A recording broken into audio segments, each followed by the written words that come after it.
Gracias al Señor, amén, por poder estar un día más aquí en su casa. Quería hablarles un poquitito del futuro. Creo que a mucha gente le interesa saber el futuro.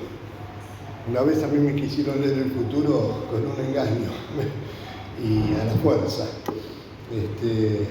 Pero yo quería hablar no del futuro inmediato, porque ahora el futuro inmediato están hablando todos, ¿no? Del campeonato mundial, del mundial de fútbol, de la economía, de las próximas elecciones, sino de algo un poco más allá, ¿no? Algo inmediato, algo que va a suceder más adelante, pero que lo estamos aguardando. Y Pablo escribió sobre esto en la segunda carta a los tesalonicenses. Segunda de Tesalonicenses, vamos a leer el capítulo 2, algunos versículos.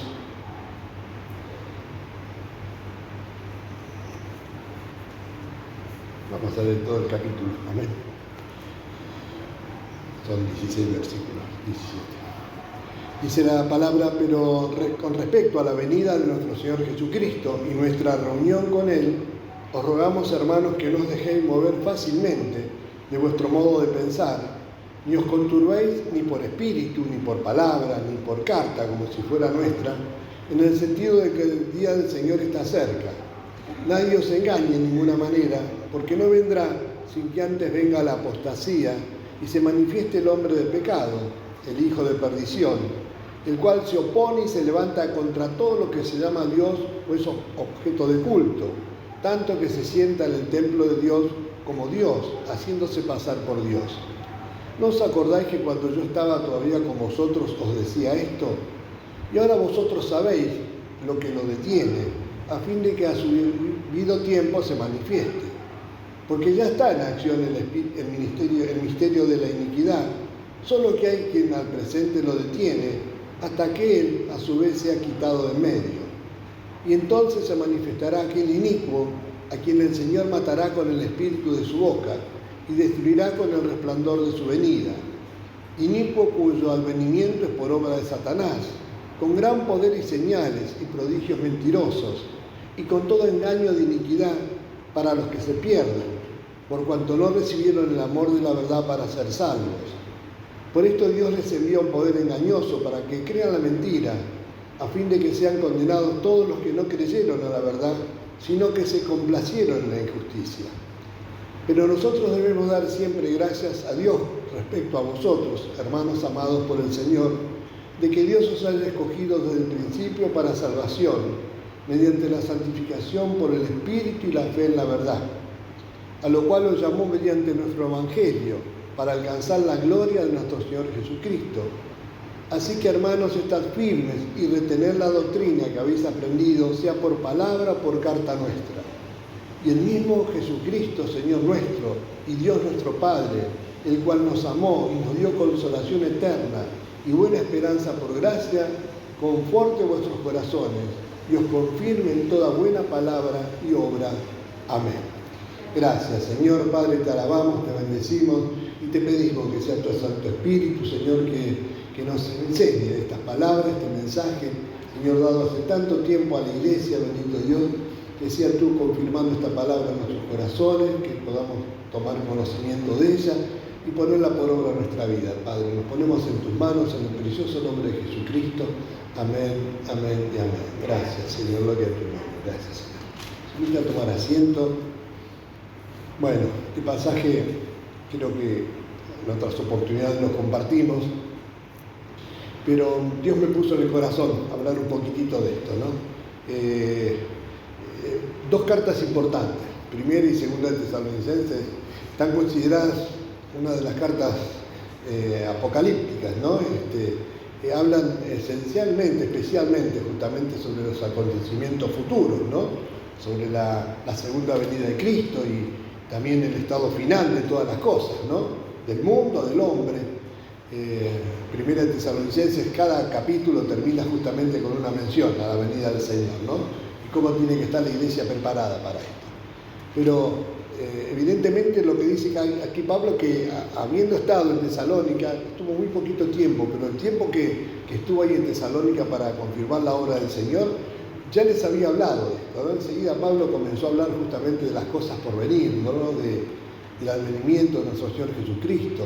Y había enseñado ciertas cosas que algunos habían cambiado, o habían entendido mal, o había otros que cambiaban justamente esa enseñanza de Pablo.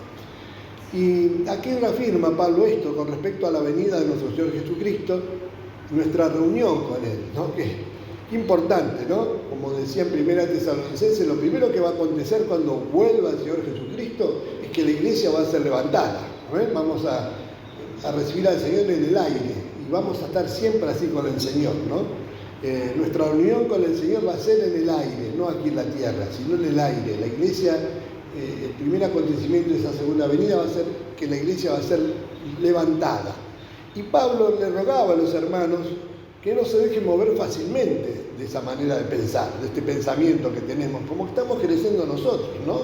Nos apoyamos justamente, literalmente, en lo que dice la palabra de Dios, la entendemos de esta forma, aunque hay distintas posturas, ¿no?, respecto de esto, pero nosotros queremos interpretar la palabra tal como está escrita, ¿no? Y no darle una connotación espiritual a lo mejor o fantasiosa que no tiene, sino que realmente nos apoyamos en esto. Evidentemente, dice, no os conturbéis.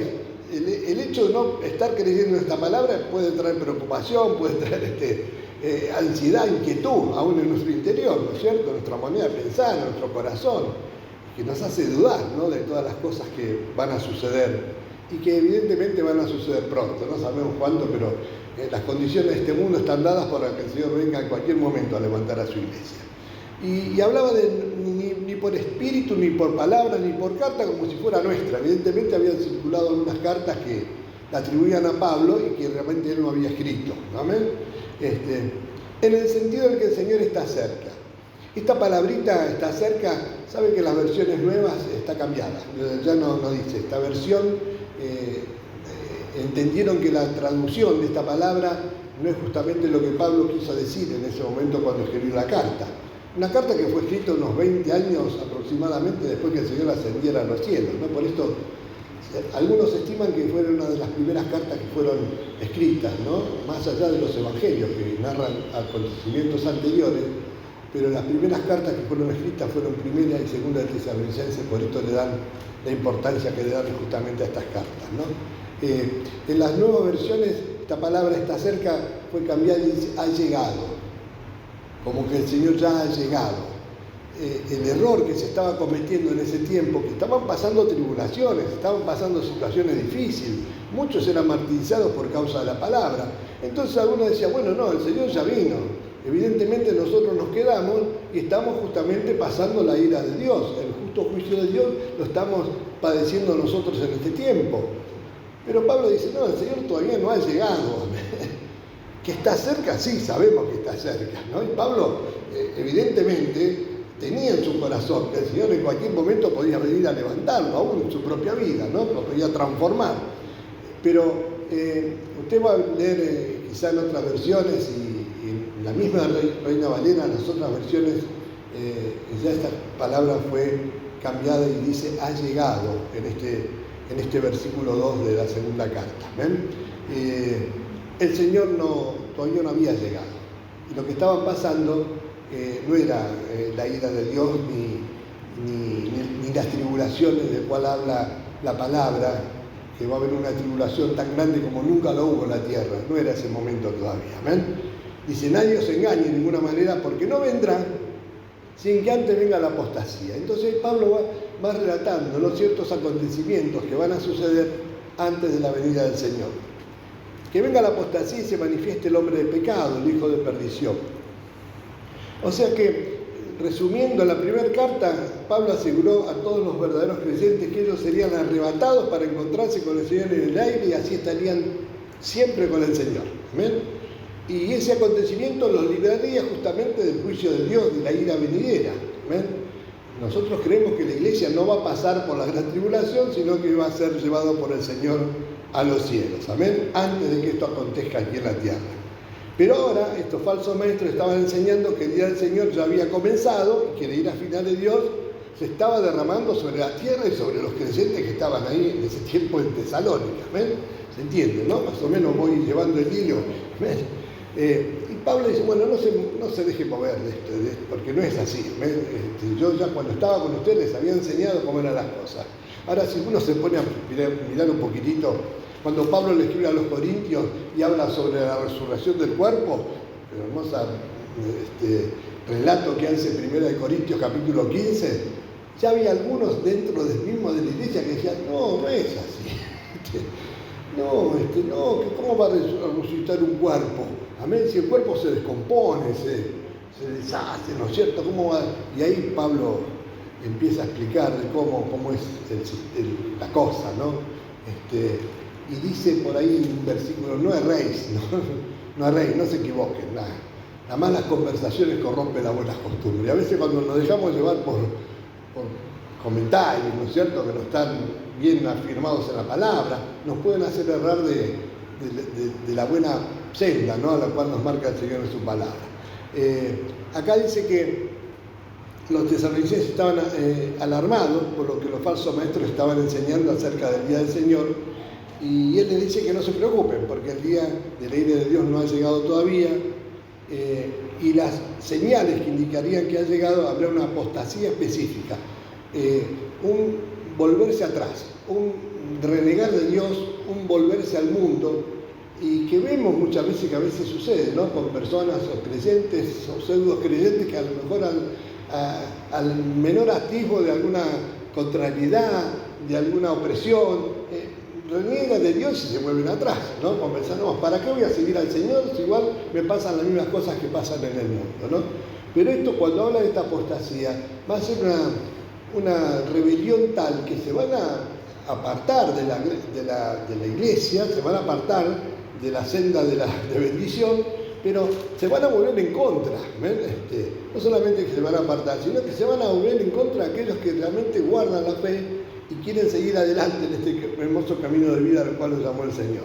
Esto se va a producir, todavía no se está produciendo. Estamos viendo quizás algunos atisbos, ¿no?, de lo que es mantener la fe en el Señor, de perseverar, de permanecer, de confiar en el Señor, de seguir adelante, ¿no? Que Dios nos libre de esto, ¿no?, para que realmente podamos seguir adelante, ¿no?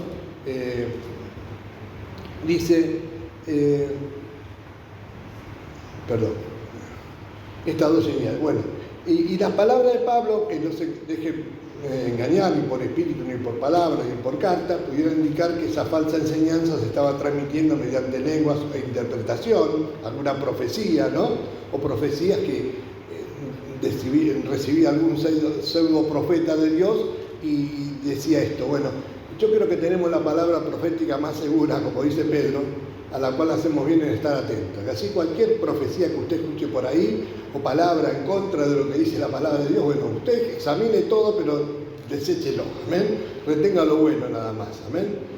Básese en lo que dice la palabra de Dios, amén, lo que está escrito, porque esta es la palabra de Dios que no falla, que es verdad, amén, y que no nos va a dejar equivocar en este sentido. Dice que la apostasía llega a su clima en plena rebelión contra Dios y su palabra, y que Dios envía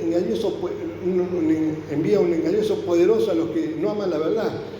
Uno se puede interpretar acá, dice, ¿cómo? El Señor va a mandar un espíritu engañoso para que aquellos que no creen, pero porque habían rechazado evidentemente la verdad. La verdad es lo que Cristo nos vino a enseñar, lo que la palabra de Dios está diciendo a través de los apóstoles. Amén. Y esto es lo que tenemos que atesorar en nuestro corazón. Si nos dejamos llevar por cualquier viento de doctrina, por cualquier engaño, vamos a errar del verdadero camino de salvación, ¿no? Entonces es como que Dios permite, como pasó con Faraón, ¿no? Parecería que uno cuando lee la palabra en Faraón parece que Dios endureció el corazón de Faraón. No es así. Ya Faraón había endurecido su corazón y lo que hizo Dios es dejarlo en esa dureza de corazón, ¿no? Y lamentablemente después tuvo que sufrir las consecuencias. Bueno, que Dios nos libre, ¿no? Para que nuestro corazón no se endurezca, sino que realmente estemos atentos a la palabra de Dios. Amén. Hay algo importante acá. Después se va a manifestar el hombre del pecado, el hijo de perdición, ¿no? El cual se opone y se levanta contra todo lo que se llama Dios o es objeto de culto. evidentemente esta persona todavía no se ha manifestado en el mundo, ¿no? Por ahí a lo largo de la historia encontramos que, bueno, atribuían a Hitler y a otros que ya murieron y pasaron de esta tierra, ¿no? O algún papa, ¿no es cierto?, según las indicaciones que daban, pero evidentemente ninguna de esas personas fue el anticristo, aquel que realmente se opone y se levanta todo lo que se llama Dios o el objeto de culto. Pero debemos estar preparados, porque esto un día va a acontecer, ¿no? Yo creo que las condiciones se van dando como para que el mundo esté buscando a alguien que lo salve, ¿no?, de las condiciones en que está, ¿no? Y por ahí encontramos personas poderosas, presidentes de naciones poderosas también en el mundo, que a lo mejor algunos podrán pensar, bueno, este es el hombre ideal justamente para que salve a este mundo de todas las cosas que están sucediendo. Bueno, un día quizá una persona como esa se levante, ¿no?, y todos digan, este es el que realmente va a salvar al mundo, ¿no? Y ese que va a salvar al mundo, a su tiempo se va a manifestar como lo que realmente es, y va a comenzar esa gran tribulación aquí sobre la tierra. Porque la iglesia, que es lo que contiene, detiene todo esto, ya no va a estar aquí en esta tierra. ¿Amén? Pablo dice, ¿no os acordéis que cuando yo estaba todavía con vosotros os decía esto? Y dice en el 6, y ahora vosotros sabéis lo que lo detiene. ¿Usted sabe lo que lo detiene? Porque Pablo está diciendo, bueno, ustedes saben lo que lo detiene a la apostasía, al hombre de pecado, ¿no?, al hombre de perdición. Dice, a fin de que a su debido tiempo se manifieste este hombre de pecado, ¿ven? Porque ya está en acción el misterio de la iniquidad. El misterio de maldad, que es lo que ya está en acción. Ya en ese tiempo, hace 2000 años atrás, cuando fue escrita esta carta, ya estaba en acción. La maldad en el mundo está en acción. Esto lo vemos, ¿amén? Este misterio de maldad, ¿no es cierto?, de desidia, ¿no?, de odio, de muerte, ya está en acción, ¿amén? Dice, solo hay quien al presente lo detiene, vuelve a repetir, hasta que él a su vez se ha quitado en medio. Y nosotros lo que creemos como creyentes en este sentido, es que Pablo está hablando del Espíritu Santo de Dios, ¿amén?, obrando en la iglesia y a través de la iglesia en este mundo, ¿amén?, que todavía está como columna, el baluarte de la verdad, como sal en esta tierra, como luz en este mundo, deteniendo este misterio de iniquidad, este misterio de maldad. Y si vemos que las cosas están sucediendo y la verdad son terribles, ¿no?, las cosas que pasan diariamente a nuestro alrededor, no nos dejemos mover fácilmente de nuestra fe en el Señor. Porque dice la palabra que por haberse multiplicado esta maldad en el mundo, el amor de muchos se va a estar enfriando. Y creo que lo que Pablo tenía en su corazón es que el amor de los tesalonicenses no se enfríe por las cosas que ellos estaban viviendo en ese tiempo, no por los martirios y todo, sino que se afirmen justamente en la palabra de Dios. Amén. Pero un día el Espíritu Santo, obrando a través de la iglesia va a ser levantada. Si viene el Espíritu Santo durante la gran tribulación, va a estar estando acá, en esta tierra, porque si no nadie sería salvo durante esa gran tribulación, no va a estar obrando como lo está haciendo en este tiempo, haciendo una morada permanente en cada uno de sus hijos, hermanos. ¿Se entiende esto? El Señor está llenando nuestros corazones. En ese tiempo no va a estar de esta forma, ¿ven? Si no va a ser, sí, va a estar como un testigo para convencer de pecado, de justicia y de juicio, y para que no se dejen arrastrar por el engaño de ese anticristo que va a estar obrando durante esos 7 años de gran tribulación aquí sobre la tierra, ¿sí? Pero ya como iglesia, como cuerpo de Cristo, en este mundo ya no va a estar, y esa maldad a su tiempo se va a manifestar en toda su plenitud. Amén. Esto es por lo menos lo que entresacamos de lo que nos enseña la palabra de Dios. Amén. El Espíritu Santo en la iglesia va a ser levantada, va a ser quitada en medio, y entonces ahí sí se manifestará aquel inicuo, a quien el Señor matará con el Espíritu. Va a llegar eso tiene un tiempo, amén. Va a haber unos 3 años y medio de aparente paz sobre la tierra, donde parece que este hombre va a ser el Salvador del mundo, y muchos lo van a creer que es él, ¿no?, el Salvador que estaban esperando, y a los 3 años y medio, a la mitad de ese tiempo, se va a manifestar como lo que es, ¿no? Se va a hacer pasar por Dios, se va a poner y se va a levantar contra todo lo que se llama Dios, es objeto de culto. Por eso qué importante es rendirle culto a nuestro Dios, ¿no? El otro día lo escuchaba el pastor Lebrecht, ¿no? Ellos se afirman en esto, ¿no? La iglesia se tiene que reunir para darle culto a Dios, reverenciar a Dios. Y esto es lo que le desagrada al enemigo, ¿no? Cuando nos reunimos, nos juntamos para alabar y rendirle culto a nuestro Dios. No hay peor cosa para él que esto. Bueno, esto es lo que va a hacer, ¿no? Se va a levantar contra todo lo que se llama Dios o es objeto de culto, ¿amén? Y se va a querer sentar en ese templo como Dios haciéndose pasar por Dios. Sin embargo, dice que el Señor matará con el espíritu de su boca y destruirá con el resplandor de su venida. Ahí el Señor va a venir con su iglesia justamente para establecer su reino aquí sobre la tierra. Amén. Inicuo, cuyo advenimiento es por obra de Satanás, que quiere imitar al Hijo de Dios, pero este es hijo de perdición. Amén. Dice, con gran poder y señales y prodigios mentirosos. Por eso a veces no nos dejemos llevar por los grandes prodigios, ¿no es cierto? Porque muchos pueden ser mentirosos. Amén. Dios obró muchos milagros y sabemos que el Señor tiene poder para salvar, para sanar, amén, un cáncer, lo que fuere, hermanos, amén, levantar a los muertos. Pero el Señor lo hacía con un propósito, que realmente esa alma alcanzara la salvación, amén. Creo que el principal propósito de una sanidad para que uno reconozca que realmente somos nada y que realmente nuestro Señor nos ama de tal forma que nos quiere sanar, pero también nos quiere salvar, lo más importante, amén, de la muerte eterna, ¿no es cierto? El enemigo también sabe hacer milagros, ¿no? Y prodigios, pero no nos dejemos arrastrar por esto, ¿no? Porque ahí no está Dios.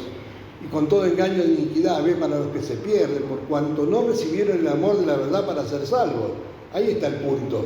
Se pierden porque no recibieron el amor de Dios, no creyeron en Jesucristo y no lo recibieron como su Salvador. Por eso Dios permite este espíritu engañoso para que crea la mentira. Bueno, lo deja en la dureza de su corazón, ¿no es cierto? Lo vuelve a repetir el 12 Pablo, a fin de que sean condenados todos los que no creyeron a la verdad. Aquellos que no creyeron van a ser condenados. Pero aquellos que creemos, que confiamos en la palabra de Dios, vamos a ser salvos. ¿Ven? Los que se complacieron en la injusticia.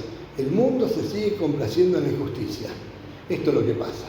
Porque Cristo vino a traer luz a esta tierra. Y no vino a condenar al mundo. Pero la palabra misma lo condena porque dice que los hombres amaron más las tinieblas que la luz que le vino a traer el Señor, porque sus obras eran malas. Porque se siguieron, se complacen y se van a seguir complaciendo en la injusticia. ¿Amén? Pero a mí me llena de esperanza, ¿no? Y me da paz, ¿no? Pero nosotros, dice, debemos dar siempre gracias a Dios respecto a vosotros. Pablo estaba regocijándose en la iglesia en Tesalónica, que había una manada pequeña y un remanente fiel que confiaba en el Señor y que trabajaba para el Señor y que se mantenía firme y que amaba a Dios con toda su fuerza. Pablo los alienta a que abunden en esto, ¿no? Hermanos amados por el Señor, somos amados por Dios. Todo esto proviene del amor de Dios para con nosotros, para con su iglesia, de que Dios os haya escogido desde el principio para salvación. Desde el principio nos escogió el Señor para salvarnos. No nos dejemos mover fácilmente de esto, hermanos, por las cosas que puedan venir a nuestra vida o por las cosas que vivimos en este tiempo en el mundo. Amén. Dice, mediante la santificación por el Espíritu y la fe en la verdad, a la cual os llamó mediante nuestro Evangelio. La fe por el oír y el oír por la palabra de Dios. Amén, gloria a Dios que esta palabra llegó a nuestro tiempo, a nuestra vida, ¿no es cierto? Para alcanzar la gloria de nuestro Señor Jesucristo. Un día todo esto, esta leve tribulación momentánea, como dice Pablo, no se va a comparar con el gran peso de gloria que nos da el Señor, ese peso eterno. Un día vamos a contemplar la gloria del Señor. Un día el Señor va a enjugar toda lágrima de nuestros ojos, porque las cosas viejas pasaron y va a ser todo nuevo. ¿Amén? Un lugar de paz, de bendición, de gozo eterno, eterno. No sé si algún día se sintió bien con ese gozo, con esa paz. No, me parece que está todo bien, que le viene bien. Pase lo que pase, uno está... yo digo, Señor, ¿quién pudiera estar así todos los días, ¿no? Todo el tiempo? Bueno, allá en la presencia del Señor va a ser así. Amén. Ninguna preocupación, no más dolor, no más llanto, no más sufrimiento.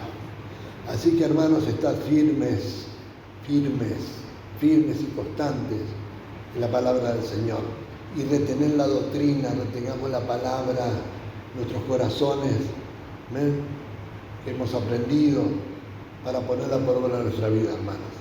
Y el mismo Jesucristo, Señor nuestro, y Dios nuestro Padre, el cual nos amó y nos dio consolación eterna y buena esperanza por gracia.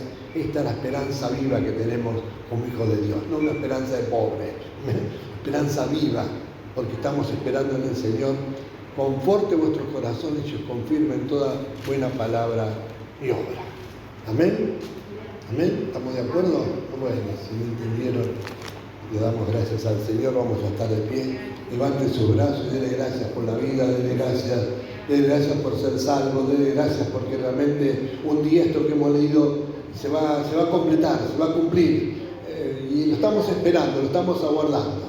Amén. Y no sabemos el día ni la hora, pero sabemos que tal como dice la palabra, un día el Señor va a venir a levantar a su iglesia y todas estas cosas van a estar sucediendo aquí en esta tierra. Oremos, hermanos, oremos para estar firmes, oremos para no apartarnos ni a diestra ni a siniestra de este camino de salvación, y oremos por las almas que tanto necesitan, que todavía están en la oscuridad y no recibieron al Señor para ser salvos de todo esto. Ponemos en tus manos, Señor, en el precioso nombre de Jesucristo, y te damos gracias, Señor, para la gloria de tu nombre. Amén, amén y amén. Señor, gracias, Padre.